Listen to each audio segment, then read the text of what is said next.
ब्रह्मपुत्र पर बनने वाले चीनी बांध से भारत को क्या खतरा हो सकता है?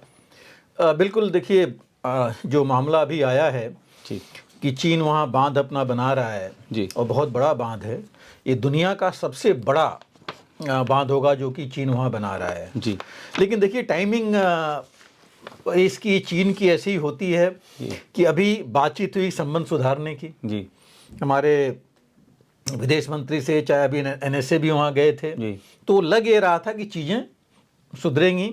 लेकिन ये बांध वाली चीज़ उन्होंने एक्टिव कर दिया। ये नहीं कि पहले था, मैं कहूँगा पहले डॉर्मेंट था, लेकिन अब उन्होंने एक्टिव कर दिया है। जी तो चीन के साथ हम बहुत ज़्यादा, जैसे हम कहते हैं कि उनसे संबंध पूरे सुधर जाएंगे, जी वो है नहीं। क्योंकि जो एक बहुत पहले हमारे प्रधानमंत्री ने बोला था या विदेश मंत्री ने कहा था कि ट्रस्ट डेफिसिट है, जी ट्रस्ट आपस में जो है उसकी कमी है। जी और वो कमी लग रहा है कि रहेगी। वो जब तक भरोसा, जो कहते हैं बिल्कुल भरोसा कर लें, वो चीज़ नहीं है, ना हो सकती है। और मैं भी कहूँगा कि करना भी नहीं चाहिए। चीन की जैसे हमने देखा है और देख चुके हैं क्या हालत है। अभी देखिए, जहाँ तक इस बांध की बात है, ब्रह्मपुत्रा पर जो ये बना रहे हैं, मैंने कहा कि पहले ब्रह्मपुत्रा रिवर की अगर हम बात करें, देखिए ब्रह्मपुत्रा जो रिवर है ये आती है चीन, तिब्बत से होते हुए, और कैलाश जो पर्वत है उसके आसपास से ही ये आती है। और टोटल ये 2900 किलोमीटर है। हालांकि एक रिसेंट सर्वे कहता है, जो आधिकारिक नहीं है, वो कहता है कि 3848 किलोमीटर है। लेकिन हम वो लेके चलेंगे जो अभी तक का है कि ये 2900 किलोमीटर है। और 2900 किलोमीटर में ये चीन, तिब्बत ले लीजिए, वहाँ है। हमारा भारत में सिक्किम, वेस्ट बंगाल, अरुणाचल, उधर ऊपर अरुणाचल, नागालैंड, ये मतलब सारे स्टेट से होते हुए भारत में आती है। और भारत में जो है इसका तकरीबन 916 किलोमीटर का है जो फ्लो है। और अगर हम ये बात करें इसका जो हमारे यहाँ से आ रही है, तो देखिए एक सबसे बड़ा इम्पोर्टेंट ये है कि एक पेरेनियल रिवर है, मतलब पानी इसमें लगभग हमेशा रहता है, हर सीजन में रहता है। और ये बारिश में हम जानते ही हैं कि बाढ़ काफ़ी आती है। और सबसे बड़ी बात है कि जो इसका इनकैचमेंट एरिया है, एक तरह से विड्थ कहिए, इसकी चौड़ाई, बारिश में खास करके एक किनारे से दूसरे किनारे तक देखा जाए तो कई बार इनकैचमेंट एरिया इसका 5.5 किलोमीटर तक हो जाता है। तो आप समझ सकते हैं कि मतलब कितनी ज़रूरत है इसकी, और इसके ऊपर कितनी डिपेंडेंसी हमारी भारत की है। और वही बे ऑफ बंगाल में आके गंगा के साथ मिल जाती है, फिर बे ऑफ बंगाल में जाके गिरती है समुद्र में वहाँ पर। अभी इन्होंने जो बना रहे हैं बहुत बड़ा डैम, 137 बिलियन डॉलर खर्च करेंगे इस पर। और ये इससे पहले चीन में 3 गॉर्जेस डैम होता है, जो कि सबसे बड़ा डैम था, वो इससे बड़ा होगा जो अभी ये बनाएंगे। और इसमें से ये मेरे ख्याल से 300 मेगावाट का है, उससे ज़्यादा का कह रहे हैं। तकरीबन 6 पावर हाउसेज भी बनाएंगे वहाँ पर। पानी की प्रॉब्लम कह रहे हैं कि वहाँ सॉल्व होगी इसकी वजह से।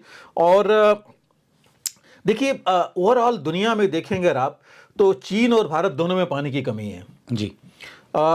चीन में 1/3 वो है।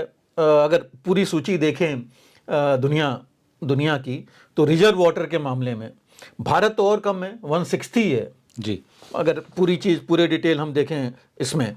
तो एरिया जो है जो चीन में है इसका, ब्रह्मपुत्रा का, तकरीबन 2.7 लाख स्क्वायर किलोमीटर, मतलब 2.7 लाख स्क्वायर किलोमीटर है।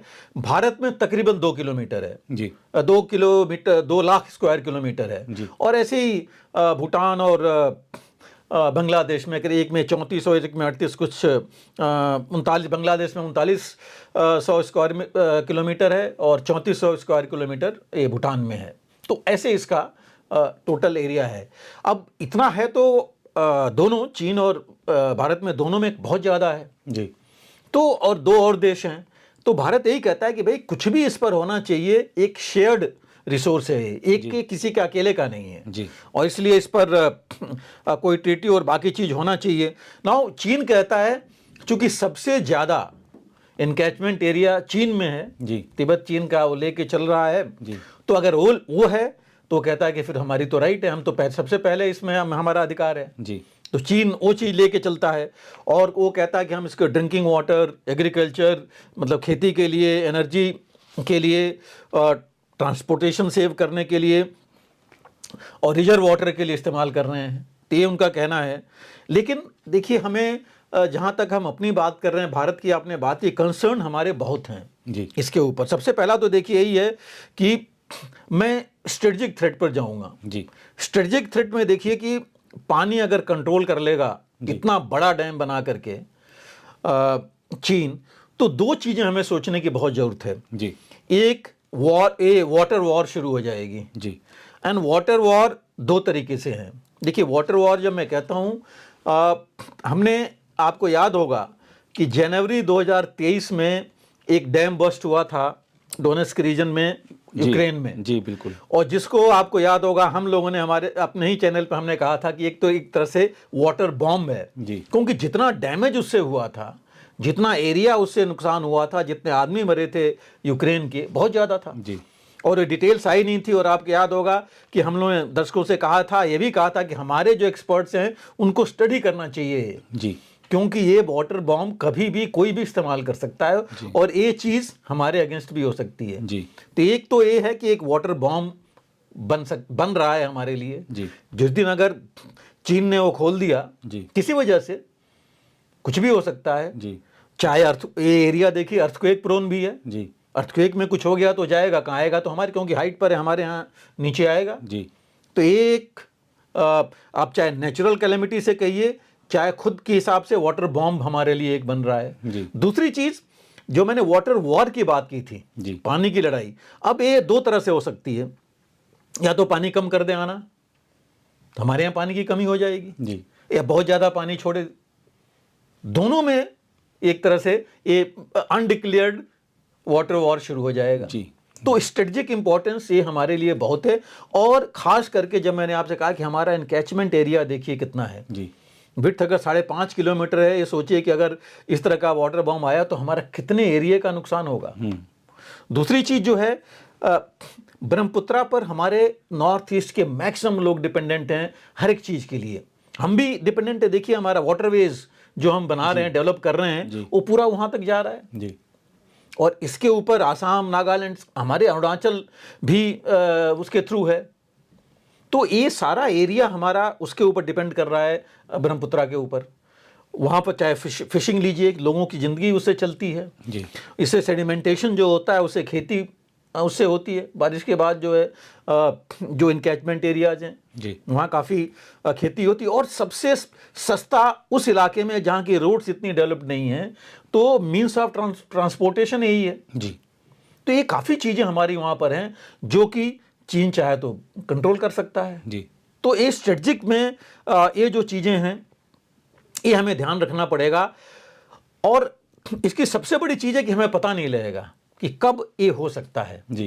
देखिए 2002 की एक ट्रीटी हुई थी, MOU साइन हुआ था भारत और चीन के बीच में, जिसमें था कि जो हाइड्रोग्राफिक डेटा है उसको हम एक दूसरे के साथ साझा करेंगे। और हर 5 साल बाद ट्रीटी रिन्यू होती है, लेकिन अभी तक कभी भी क्लियर डेटा चीन ने साझा नहीं किया है। जी।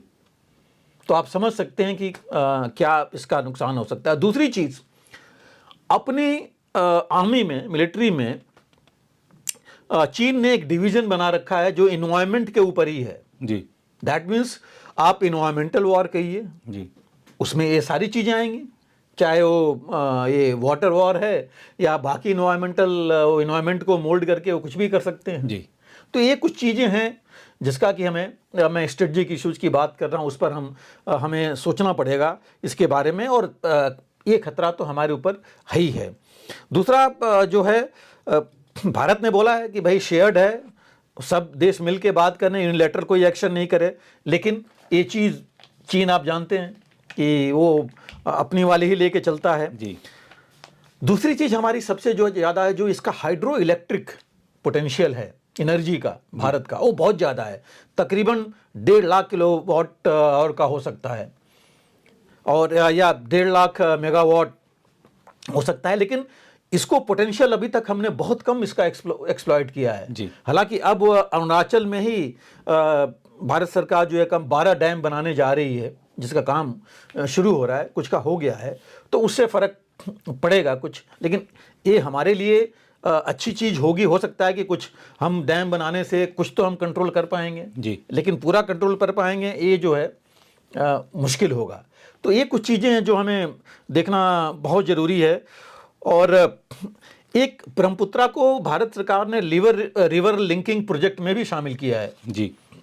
एक की रिवर है, क्योंकि जैसे हमने कहा हमेशा पानी उसमें रहता है, तो वो सारी चीज़ें डिसरप्ट कर सकता है चीन जब चाहेगा। और सबसे देखिए 2000 की ट्रीटी तो हमने की है, मेमोरेंडम ऑफ अंडरस्टैंडिंग, जो हर 5 साल बाद रिन्यू होती है, लेकिन कोई वाटर शेयरिंग ट्रीटी हमारी नहीं है चीन के साथ। जी। जैसे पाकिस्तान के साथ भारत ने पहले ही कर ली थी जी। लेकिन चीन के साथ कुछ नहीं है जिसको कि इंटरनेशनल एरेना में हम ले जा सकें। जी। तो ये अभी तक उनके साथ है नहीं, और मुझे लगता नहीं कि वो करेंगे भी जी। जिस तरह के हालात उनको हैं। अब एक सबसे बड़ी चीज़ और मैं बताना चाहूँगा कि चीन के साउथ में पानी की कमी है, तो उन्होंने एक वाटर प्रोजेक्ट पहले से ही कर रखा है जो वो बोलते हैं, I think SNWDP, south north water diversion project, south north water diversion project. और ये नया नहीं है, ये 1952 में माओ ने उस समय वो किया था कि भाई हम वाटर डाइवर्ट करें एक से दूसरी तरफ, जिसको लेके चलेंगे और इससे जो है हम ये पानी की समस्या इनकी दूर हो पाएगी। तो ये भी प्रोजेक्ट उनका है, ये भी उस पर लेके चलेंगे। और पहली बार नहीं है, देखिए ऐसा नहीं है कि पहली बार डिस्प्यूट, हम तो कह रहे हैं कि डिस्प्यूटेड एरिया में लगाया है जी। चीन एक कॉन्सेप्ट कर रहा है, इससे पहले भी उसने किया है, बर्मा की तरफ उसने मेकोंग रिवर पर भी डैम बनाया है। उसके बाद पाकिस्तान के साथ जो एरिया दे रखा है एक्साई चिन का और इसको चीन को, वहाँ भी इन्होंने इंडस और सतलज पर भी इन्होंने बनाया है जी। पाकिस्तान के साथ भी मिलकर के बनाया है जी।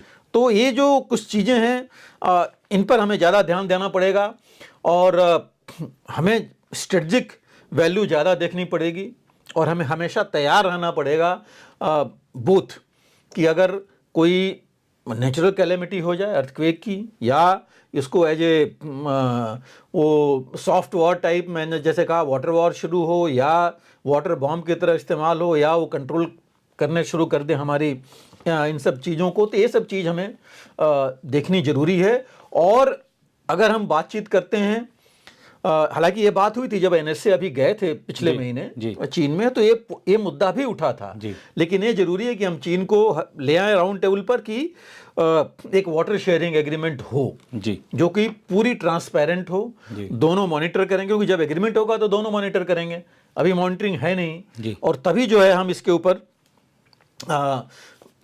एक कम से कम इतना हमारा रहेगा कि हम मॉनिटर कर रहे हैं, और ऐसी चीज़ अगर होती है तो एक हमें वार्निंग रहेगी कि ये चीज़ हम तैयार हैं उसके लिए। तो ये बहुत ज़रूरी है। जी बिल्कुल सर।